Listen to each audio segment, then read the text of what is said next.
পুৱাৰ সোণালী ৰেঙনি তেতিয়াও ভালদৰে পৃথিৱীৰ বুকুত পৰাই নাছিল। কিন্তু ৰূপালীৰ ঘৰখনত আজি নিশাৰ পৰাই উজাগৰ, কাৰণ আজি ৰূপালীৰ বিয়া। চৌদিশে আনন্দৰ কোলাহল। মাক দেউতাক, খুৰা খুৰী, পেহা পেহী, গাঁৱৰ সম্বন্ধীয় মানুহবোৰৰ আহজাহেৰে ঘৰখন ভৰি পৰিছে। ৰূপালীৰ সখীয়েকহঁতে তাইক জোকাইছে।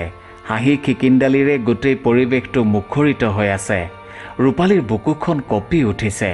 এক নতুন জীৱনৰ সপোন, অলপ ভয়, অলপ উত্তেজনা আৰু নিজৰ আপোন ঘৰখন এৰি যোৱাৰ এক অবুজ বেদনা। ৰূপালী গাঁৱৰ ভিতৰতে তাইৰ ৰূপৰ গুণৰ তুলনা নাই। শান্ত, মিঠামুখীয়া, সকলোৰে লগত মিলি যাব পৰা ছোৱালী। তাইৰ বিয়া ঠিক হৈছে চহৰৰ এজন সুদৰ্শন উচ্চ শিক্ষিত যুৱক অৰ্ণৱৰ লগত। অৰ্ণৱ পেছাত এজন অভিযন্তা, এটা ডাঙৰ কোম্পানীত কাম কৰে। তেওঁলোকৰ চিনাকি হৈছিল এখন বিয়াৰ অনুষ্ঠানত। প্ৰথম দেখাতেই অৰ্ণৱৰ ভাল লাগিছিল ৰূপালীক, আৰু ৰূপালীৰো মনত অৰ্ণৱে এক বিশেষ স্থান দখল কৰিছিল। তেওঁলোকৰ প্ৰেম কাহিনীটো আৰম্ভ হৈছিল লাহে লাহে, ঠিক যেনেকৈ পুৱাৰ পোহৰ লাহে লাহে বিয়পি পৰে। প্ৰথমতে ফোনত দুই এষাৰ কথা, তাৰপিছত কেতিয়াবা চহৰলৈ গ'লে লুকাই চোৰকৈ লগ ধৰা। অৰ্ণৱে ৰূপালীৰ সৰলতা আৰু মৰমীয়াল স্বভাৱত মুগ্ধ হৈছিল, আৰু ৰূপালীয়ে অৰ্ণৱৰ বুদ্ধিদীপ্ত কথা বতৰা, তেওঁৰ সপোন আৰু জীৱনৰ প্ৰতি থকা ইতিবাচক দৃষ্টিভংগীত নিজকে হেৰুৱাই পেলাইছিল। ৰূপালী, তুমি জানানে, মোৰ এটা সপোন আছে। এদিন এখন নদীৰ পাৰত বহি অৰ্ণৱে কৈছিল, আমাৰ বিয়াৰ পিছত মই আমাৰ গাঁৱত এটা সৰু লাইব্ৰেৰী খুলিম, যাতে গাঁৱৰ ল'ৰা ছোৱালীবোৰে পঢ়া শুনা কৰিবলৈ সুবিধা পায়। ৰূপালীয়ে অৰ্ণৱৰ হাতত ধৰি কৈছিল, মই তোমাৰ এই সপোনত সদায় তোমাৰ লগত থাকিম অৰ্ণৱ। তুমি য'তেই থাকা মই তোমাৰ ছাঁ হৈ থাকিম। তেওঁলোকে বহু সপোন দেখিছিল। এখন সৰু মৰম লগা ঘৰ, য'ত তেওঁলোকৰ মৰমবোৰ ফুলি উঠিব। তেওঁলোকে কল্পনা কৰিছিল তেওঁলোকৰ সন্তানৰ হাঁহি, তেওঁলোকৰ ভৱিষ্যত। অৰ্ণৱে প্ৰায়েই ৰূপালীক কৈছিল, তুমি মোৰ জীৱনলৈ অহাৰ পিছতহে মই জীৱনটো ভালদৰে জীয়াই থাকিবলৈ শিকিছোঁ। তুমি মোৰ প্ৰেৰণা ৰূপালী, তুমি মোৰ প্ৰেৰণা। দুয়োখন ঘৰৰ সন্মতিত তেওঁলোকৰ বিয়া ঠিক হ'ল। ৰূপালীৰ ঘৰত আনন্দৰ সীমা নাছিল। অৰ্ণৱৰ দৰে এজন ভাল ল'ৰা জোঁৱাই হিচাপে পাই তেওঁলোক সুখী হৈছিল। আৰু আজি সেই বিশেষ দিনটো। পুৱাৰে পৰা বিয়াৰ মাংগলিক অনুষ্ঠানবোৰ চলি আছে।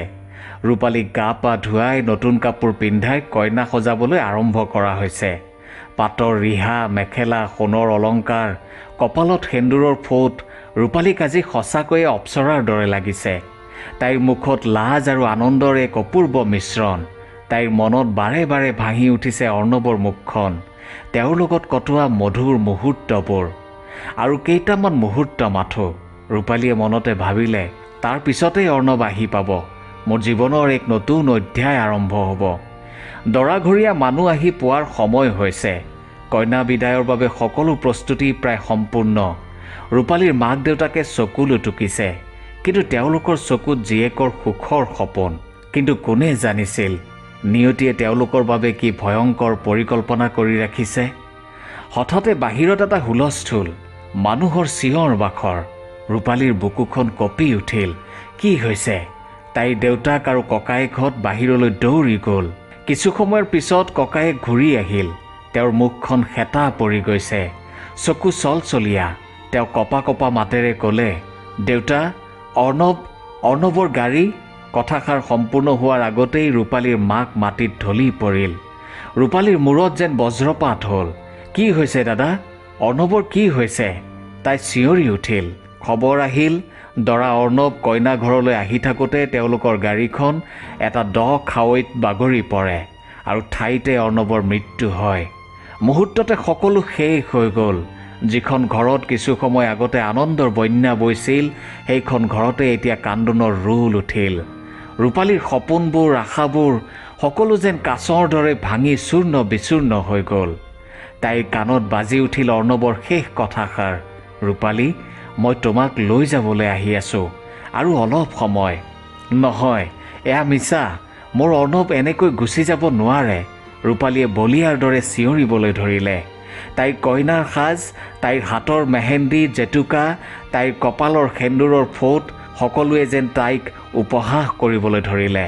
তাইৰ চকুৰ আগত ভাহি উঠিল অৰ্ণৱৰ লগত দেখা সপোনবোৰ। তেওঁলোকৰ সৰু ঘৰখন, লাইব্ৰেৰীটো, তেওঁলোকৰ ভৱিষ্যত, সকলো শেষ, সকলো মিছা। কইনাৰ সাজতেই ৰূপালী বিধৱা হৈ পৰিল। যিজন মানুহৰ নামত তাই জীৱনটো উচৰ্গা কৰিবলৈ ওলাইছিল, সেইজন মানুহেই আজি তাইক অকলশৰীয়া কৰি গুচি গ'ল। তাইৰ হৃদয়ত ৰৈ গ'ল কেৱল এক অপূৰণীয় শূন্যতা, এক অন্তহীন বেদনা আৰু কিছুমান আধৰুৱা সপোন। তাইৰ চকুলো শুকাই গৈছিল, মুখৰ মাত হেৰাই গৈছিল। তাই মাথো একেথৰে চাই ৰৈছিল সেই সেন্দুৰৰ টেমাটোলৈ, যিটো অৰ্ণৱে তাইৰ শিৰত পিন্ধাবলৈ আনিছিল। সেই সেন্দুৰ আৰু কেতিয়াও তাইৰ শিৰত শোভা নাপায়। ৰূপালীৰ জীৱনৰ আটাইতকৈ ধুনীয়া সপোনটোৱেই হৈ পৰিল এক ভয়ংকৰ দুঃস্বপ্ন। কইনা বিদায়ৰ বাবে আৰু মাত্ৰ কেইটামান মুহূৰ্তহে বাকী আছিল, কিন্তু সেই মুহূৰ্তবোৰ অহাৰ আগতেই নিয়তিয়ে তাইৰ পৰা সকলো কাঢ়ি লৈ গ'ল। দিনবোৰ বাগৰি গ'ল। ৰূপালীৰ জীৱনটো যেন এটা স্থবিৰ নদীত পৰিণত হ'ল। তাইৰ হাঁহি হেৰাই গ'ল, কথা কমি গ'ল। তাই বেছিভাগ সময় নিজৰ কোঠাতে সোমাই থাকিবলৈ ল'লে, অৰ্ণৱৰ স্মৃতিবোৰকে সাবটি ধৰি। গাঁৱৰে এজন ল'ৰা আছিল, যাৰ নাম আছিল ৰোহিত। সি ৰূপালীতকৈ 2 এবছৰমান ডাঙৰ হ'ব। সৰুৰে পৰাই সি ৰূপালীক মনে মনে ভাল পাই পেলাইছিল। ৰূপালীৰ হাঁহি, তাইৰ কথা বতৰা, তাইৰ সৰলতাই তাক মুগ্ধ কৰিছিল। কিন্তু সি কেতিয়াও নিজৰ মনৰ কথা ৰূপালীক ক'বলৈ সাহস কৰা নাছিল, কাৰণ সি জানিছিল যে ৰূপালীৰ দৰে এজনী ছোৱালীৰ বাবে সি হয়তো উপযুক্ত নহয়। সি আছিল এজন সাধাৰণ খেতিয়কৰ ল'ৰা, বেছি পঢ়া শুনাও কৰা নাছিল। ৰূপালীৰ দুৰ্ঘটনাটোৰ পিছত ৰোহিতৰ মনটো বৰ বেয়া লাগিছিল। সি দূৰৰ পৰাই ৰূপালীক দেখিছিল, তাইৰ দুখত সমভাগী হৈছিল। সি দেখিছিল কেনেকৈ মানুহে তাইক লৈ নানা কথা কৈছিল, আৰু তাৰ মনটোৱে বিদ্ৰোহ কৰি উঠিছিল। এদিন গাঁৱৰ মুখিয়ালসকলে ৰূপালীৰ মাক দেউতাকৰ লগত আলোচনা কৰিলে। তেওঁলোকে ক'লে, ৰূপালীৰ বয়স হৈছে, তাইৰ এটা ভৱিষ্যত আছে, তাইক আকৌ বিয়া দিব লাগে। কিন্তু কোনেনো এনেকুৱা এজনী ছোৱালীক বিয়া কৰাব যাৰ বিয়াৰ দিনাই দৰাৰ মৃত্যু হৈছে? এই প্ৰশ্নটোৱে সকলোকে চিন্তিত কৰি তুলিলে। সেই সময়তে ৰোহিতে আগবাঢ়ি আহিল।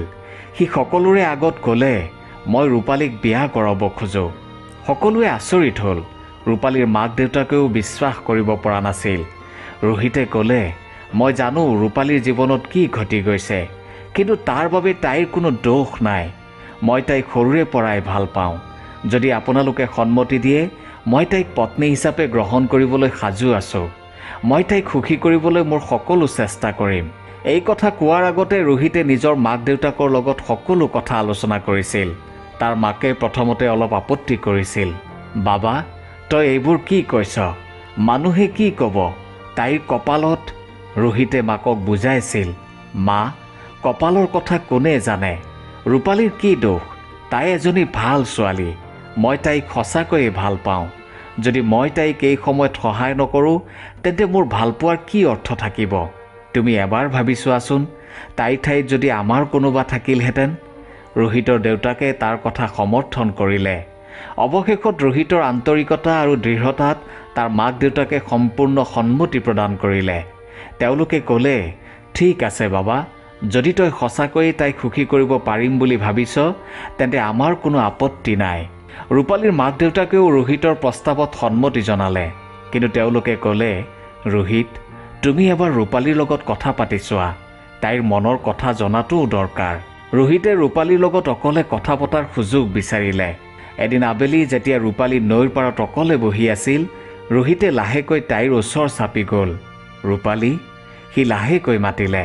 ৰূপালীয়ে ঘূৰি চালে। তাইৰ চকুত এতিয়াও সেই বিষাদৰ ছাঁ। ৰোহিতে ক'লে, মই জানো তুমি বহুত দুখত আছা। মই তোমাৰ দুখ কমাব নোৱাৰোঁ, কিন্তু মই তোমাৰ লগত থাকিব খোজোঁ। মই তোমাক বিয়া কৰাব খোজোঁ।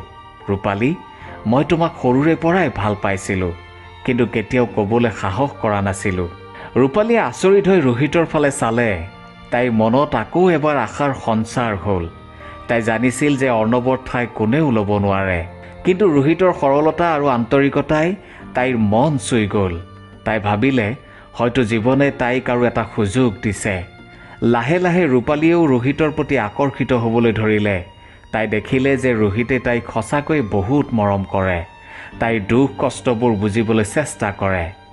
কিছুদিনৰ পিছত এখন সৰু অনাড়ম্বৰ অনুষ্ঠানত ৰূপালী আৰু ৰোহিতৰ বিয়া হৈ গ'ল। এইবাৰ কোনো আড়ম্বৰ নাছিল, কোনো উৎসৱ নাছিল।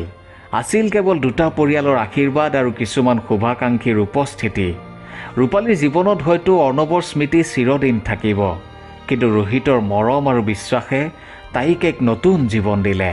তাই বুজিলে যে জীৱনত দুখ আহিবই, কিন্তু তাৰ মাজতো আশাৰ ৰেঙনি বিচাৰি ল'ব লাগে। ছিঙি যোৱা সপোনৰ টুকুৰাবোৰ বুটলি লৈ নতুনকৈ জীৱন সজাব লাগে। প্ৰিয় দৰ্শক, এই কাহিনীটো শুনি আপুনি কেনেকুৱা পালে আপোনাৰ মতামত নিশ্চয় জনাব। ধন্যবাদ।